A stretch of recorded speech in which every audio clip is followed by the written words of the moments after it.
Welcome to the SkullKing Fantasy Football Podcast, powered by StatRoute.com. And now, here's your host, Ryan Skullroot.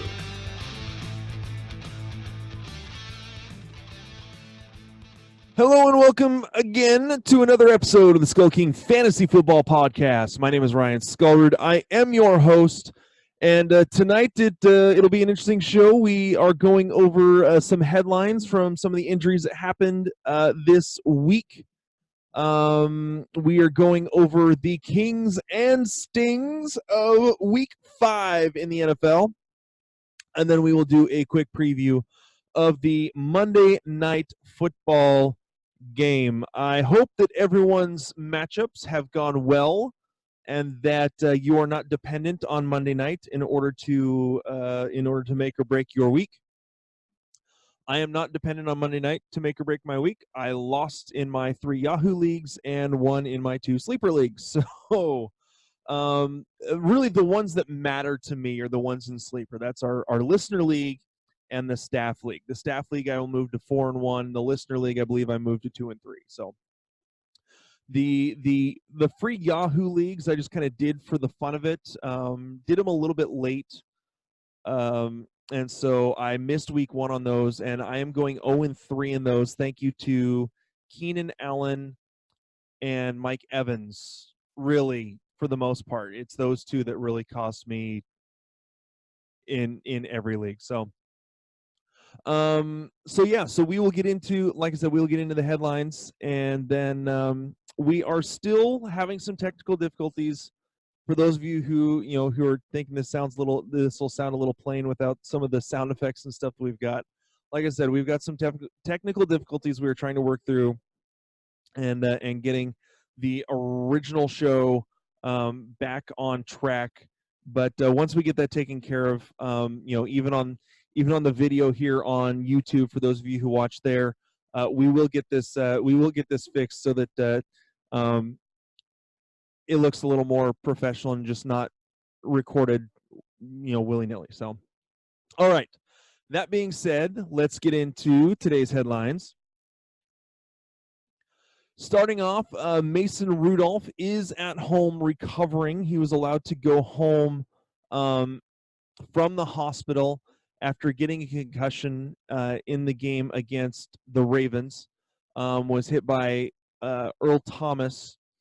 At one point, I believe they actually had to take his face mask off of him in order to, be able to get in close enough to see how he was doing. Always a scary situation.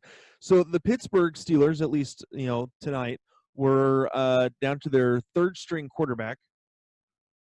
And so we'll kind of see what happens for next week and whether Mason Rudolph is available for Week 6. In Sunday Night Football, I believe they go to the Chargers. And the Chargers are horrible. Losing to Denver, they just haven't. I mean, the offense has not gotten anything going. So definitely interesting to see what's going on, what's going to happen there. Second story, Tyreek Hill. It is realistic that he comes back for Week 6. Hoping that for those of you who have Tyreek Hill that have stashed him and not traded him, or who have been able to get him on IR, hopefully he's able to come back free next week. And honestly, I think that'll help out the Rams offense as well. Tonight, or sorry, not the Rams offense, the Chiefs offense. We will see how that goes, considering tonight they just did not play well. They were outmatched with the Colts defense. So Colts defense played a phenomenal job, really stopping up basically anything that the Rams wanted to do on offense. And once Patrick Mahomes got injured with his ankle injury, that was, he wasn't as mobile, which made it a lot easier for the Colts to get to him. So AJ Green, a rumor has that AJ Green is unlikely to sign an extension with Cincy. I believe this is the last year on his deal. I'd have to look, but I think this is the last year on his deal. Which means he could get traded. That's a very strong possibility. We need to, this is the time of year to start watching the trade deadline in the NFL. I believe it's 4 p.m. Eastern Time, October 29th is the trade deadline for this year. there have been a bunch of names thrown about. I know that the Saints, I want to say, tried to get Emmanuel Sanders last year. We'll see if that that happens again this year with a lot of teams in rebuild mode for the most part. You've got the Bengals could be trading away for picks or for other players. Miami could still trade away a couple of players. There's not much left in terms of talent on that team. Could trade away a player or two. Let's see, what are some other teams that are really struggling? The Bengals, the Dolphins. We'll see. I don't think the Cardinals would be too interested, just because they've got a new coach. They're doing a whole new rebuild, and they've got a lot of the youth that they want. So, again, trade deadline could be really, really interesting this year. I know last year it got really interesting too, and it was a lot more than expected from an NFL trade deadline. It was, it had a lot of the intrigue and everything that you would expect from an MLB deadline that never happens. And so, like I said, it'll be interesting to see what happens there. A couple other injuries to watch for. James Washington with a shoulder injury. We'll kind of see how that plays out in Pittsburgh with Juju and Deontay Thompson, being the guys right there now in terms of the wide receivers. Sammy Watkins left I believe in the first quarter with a hamstring injury, which really that was part of what hampered the Chiefs offense tonight when their three wide receiver sets were Demarcus Robinson, Mecole Hardman, and Pringle, whatever his first name is. That's not exactly a star-studded lineup to put out there to try to get open. So, Wayne Gallman is another guy that had a concussion this week. After, I want to say, it was on his second carry. He had 2 carries for 14 yards, and then in the first quarter, and then goes out with a concussion. So, we'll kind of see what happens there. I believe John Hilliard, something like that, is now. Sorry, I'm not all that caught up on the third and fourth string running backs for the Giants. And then, like I mentioned earlier a little bit, Patrick Mahomes with his ankle just was not very mobile tonight. So we'll see how that affects him and what happens going into next week. So, all right. So what we're going to do is we're going to take, I know we're just getting into this. We're going to take a little break for a second for an ad read, and then we're going to get right into our Kings and Stings. Have your fantasy teams been struggling this year? Or perhaps you've been doing pretty well but want to put yourself over the top? Then make sure to visit our friends over at Finish First Fantasy Advisors. They are the premier one-on-one consulting firm that specializes in providing you with expert support to help guide you to the championship. You will be matched with one of their expert advisors to provide you with the season-long insight for your redraft, dynasty, or DFS formats. Their advisors will contact you weekly to answer all of your questions and provide you the needed information to get to the next level. Set up a free 15-minute consultation by emailing them at info@finishfirstfantasy.com or by visiting them at www.finishfirstfantasy.com. That's www.finishfirstfantasy.com. All right, our Kings and Stings. We will start it off with the quarterbacks. Our number 3 king is my homeboy, Mr. Russell Wilson. 268 passing yards, 4 TDs, 8 carries for 32 yards. Has had a phenomenal season, is moving up. I want to say right now, I believe is someone was mentioning that he is around the number 2 in terms of the MVP candidacy, right behind Patrick Mahomes for the NFL. So definitely an awesome thing to see there, that he is, playing to the level that he is and getting the recognition. So he was our number 3. Our number 2 is Matt Ryan, 330 yards, 3 TDs, 1 interception, had 3 carries for 7 yards and a touchdown, as well as a 2-point conversion. So a big game for Matt Ryan. Unfortunately, it was against the Houston Texans in Houston, and that just wasn't enough because Deshaun Watson, our number 1 king of the week in terms of the quarterbacks, put up 426 passing yards, 5 TDs, 4 carries for 47 yards. And most of that was to Will Fuller. So Phenomenal game from him. The Falcons defense does not play at all away from home. They play okay at home. They do not travel well. So definitely something to remember when you're putting together your lineups, especially if you're looking at DFS.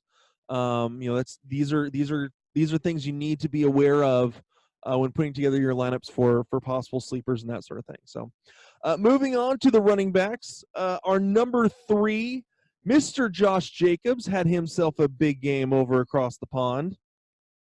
26 carries, 123 yards, 2 touchdowns.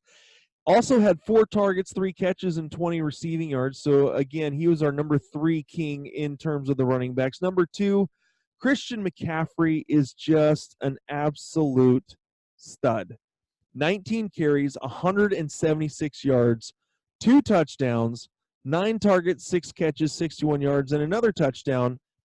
And the backup, Bonifon or whatever his name is, ended up having a 59-yard touchdown himself to seal the game. So great job, in terms of the Carolina offense.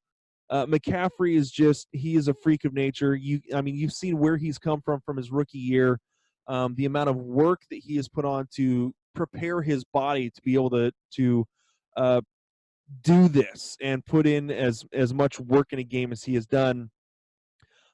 Is phenomenal. So our number 1 king of the week is a guy that I have not been too high on all season, and now that half the Packers are injured, they had no choice but to lean on him. Mr. Aaron Jones, 19 carries, 107 yards, and 4 touchdowns. He also had 9 targets, 7 catches for 75 yards. Just a big game from Aaron Jones. This is not something that I necessarily expected from either team in that Packers Cowboys game. I was amazed that the defenses gave up as much as they did, and that the offenses were playing as well. Those are 2 solid defenses that have played very well in good matchups. So congratulations again to Mr. Aaron Jones being our running back king of the week. Wide receivers, number 3, again, from that Cowboys and Packers game, Mr. Amari Cooper, 14 targets, 11 catches, 226 yards, and a touchdown. Big game for him. Dak Prescott really leaned on him in this game, and Amari Cooper came through.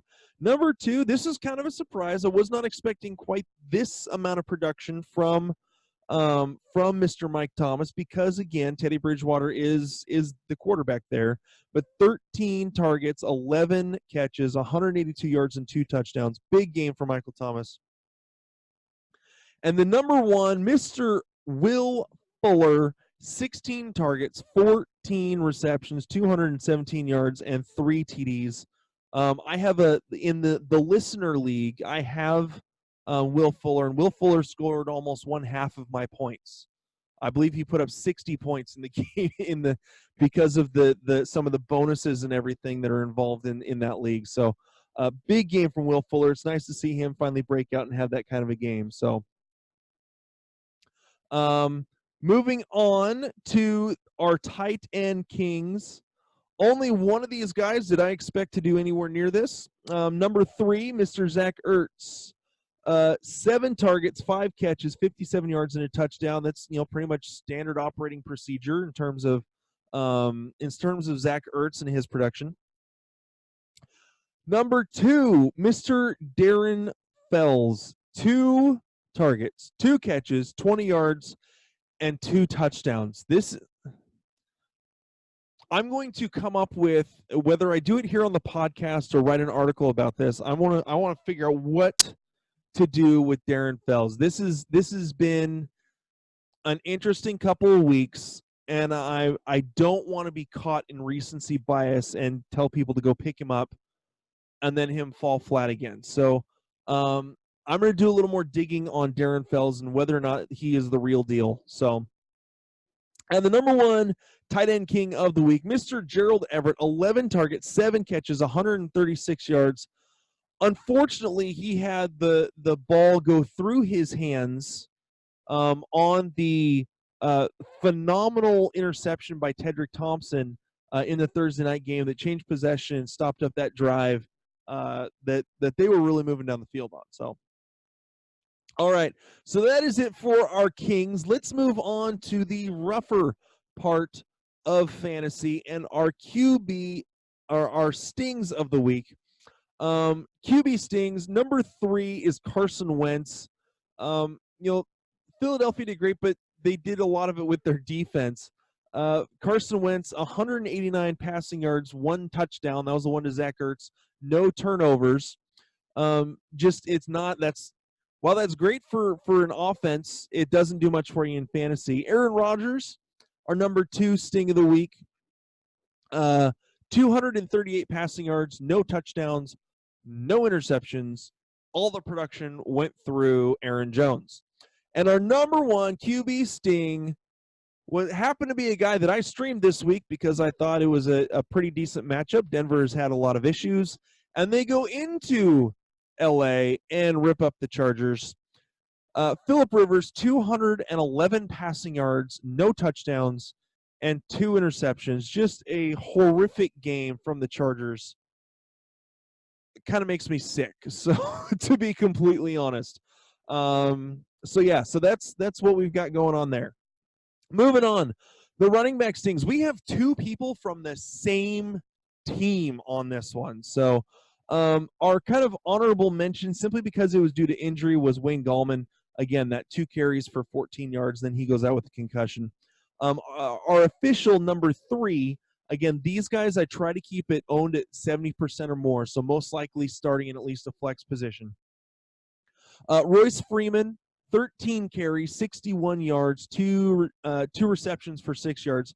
Well, it's not terrible. You're hoping for more when you put a guy in your flex position, and so especially for a guy that's owned in 90% of leagues or so. I think it's 80, 85 maybe. So just you're hoping for more even out of a flex position. So moving on, our top 2 stings are Damian Williams, 9 carries for 23 yards, and then 3 catches for 15. That's all he did in this game. And LaShawn McCoy, the number 1 sting of the week, no carries, 2 catches for 23 yards, and a lost fumble. So really rough game for the Chiefs in this one. I am sorry to all my to my friends and followers who are Chiefs fans. You guys have a phenomenal team. You guys will bounce back. Don't take it too hard. Moving on, the wide receiver stings, and this is just absolutely pathetic. Let's be honest. The wide receivers were horrible today. Again, last week was awful. This week wasn't as bad because some of the stars still performed like you'd expect them to. But there's a lot of honorable mentions in this one. So let me pull up this real quick so that I've got some of these other ones going on. Starting off, our 2 honorable mentions simply because they are injuries were Philip Dorsett and Sammy Watkins. Both went out in first quarters because of injuries. Neither one of them even had a target when they went out. So moving on to number 2, or our other honorable mention, Julio Jones, with, 3 catches on 7 targets for 42 yards in a game where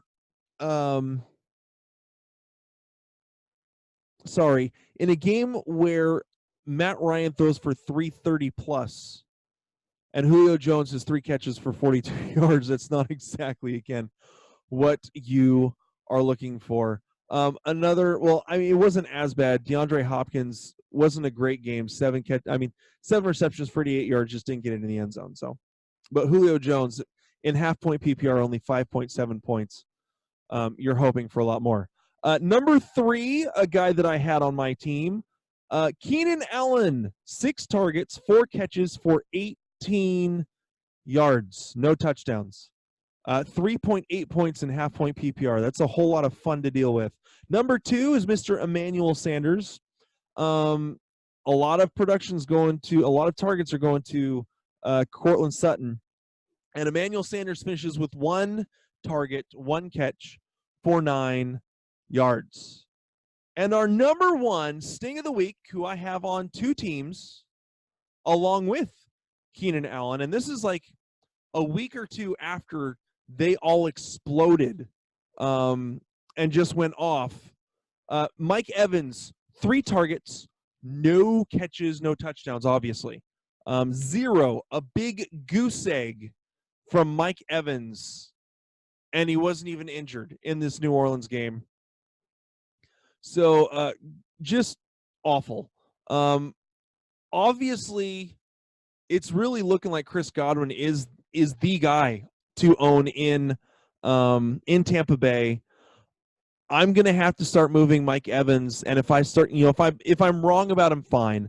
But I'm gonna be moving him down into that mid to low wide receiver 2 range, simply because he's not getting the target share that Chris Godwin is. So, moving on to our tight end stings, OJ Howard. Both these guys were the same. OJ Howard, 2 targets, 1 catch for 10 yards. Delaney Walker, 2 targets, 1 catch for 10 yards. And Greg Olsen, another goose egg, 2 targets, 0 catches, 0 yards. Really rough. The tight ends were like last week's wide receivers. The guys that you'd expect to do well didn't.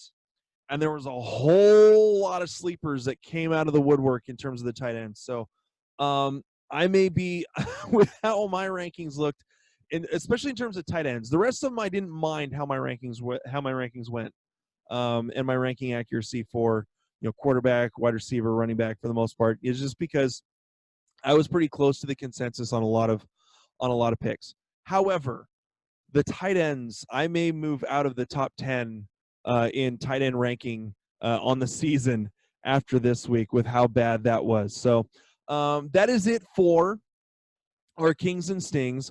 We're about to go into our Monday night preview. Real quick, our Monday night preview is brought to you by Prolytics. Prolytics.com is a premium sports analytics website that they use.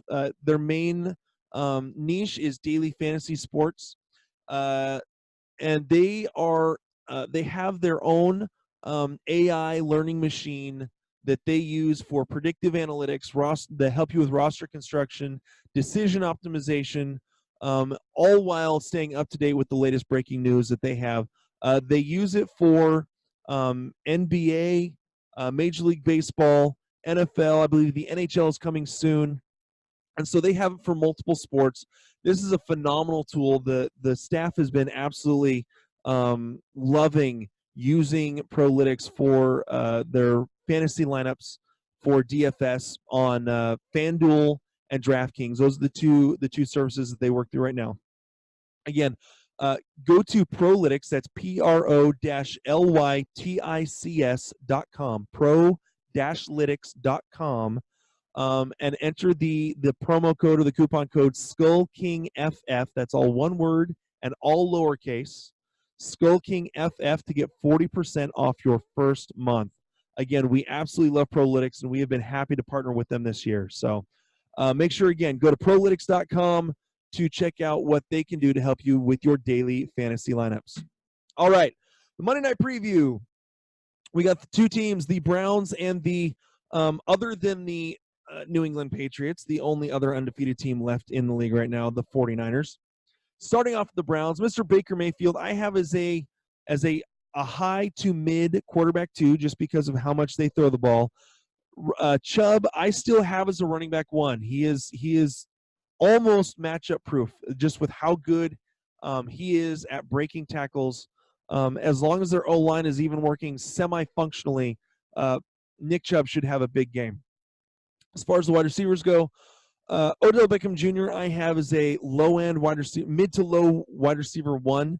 Jarvis Landry I have as a wide receiver 2, but could put up wide receiver 1 numbers if anything happens to OBJ. As far as the tight end goes, Ricky Seals-Jones, I don't see him as a fantasy option really for the most part at all. Moving on to the 49ers, Jimmy Garoppolo, I have as a mid to low quarterback too. They depend a lot on the running game. The problem is you don't know who it's going to be in the running game, and they have 3 to 4 different running backs that they all use. So whether it's Breida or Coleman or Mostert or Wilson, who knows? So I have basically all 4 of them as running back 3s. I think I have Wilson with Tevin Coleman coming back. I have Wilson more ranked in that running back 4 or 5. That 40 to 50 range. So that's what I've got for the running backs there. Again, we have no clarity right now on whether or not Tevin Coleman is even playing. If Tevin Coleman doesn't play, Breida kind of moves up in that high-end running back 3, low-end running back 2, kind of that 27 to 33 range is where I would have him. As far as the wide receivers go, the 49ers are 16th, middle of the pack in terms of passing yards per game. So for that, Deebo Samuel and Marquise Goodwin, I both have as boom or bust wide receiver 3s. We'll see how much more they can build up after the bye week. Deebo Samuel, I believe right now is their wide receiver 1. We'll see how he goes coming this week. He could start moving up in that wide receiver 2 range on a regular basis as far as rankings go. And the tight end, George Kittle, I have him as a low-end tight end 1. He just doesn't get the amount of production with Jimmy Garoppolo. They have a lot more weapons who are staying healthy for the 49ers, and therefore Kittle just doesn't need to be the only guy in the game plan. So, again, this is why I was a little down on George Kittle this year. So, with that being said, that is it for – man, as I'm starting to lose my voice. That is it for the Monday Night Preview. That is it for this show. We want to thank you so much again for taking the time to listen to the SkullKing Fantasy Football Podcast. Make sure to hit the subscribe button no matter what platform you're listening to. We want to thank you again for listening, for being fans. Make sure to leave a rating or review. Let us know what you think of the show, and we will talk to you guys later. Hey, SkullKing Nation, thank you for listening to the SkullKing Football Podcast. Did you like this episode? If so, be sure to go to iTunes, Stitcher, Google Play, and YouTube to subscribe. Also, please leave us a rating and reviews to let us know how we can better help you rule your leagues.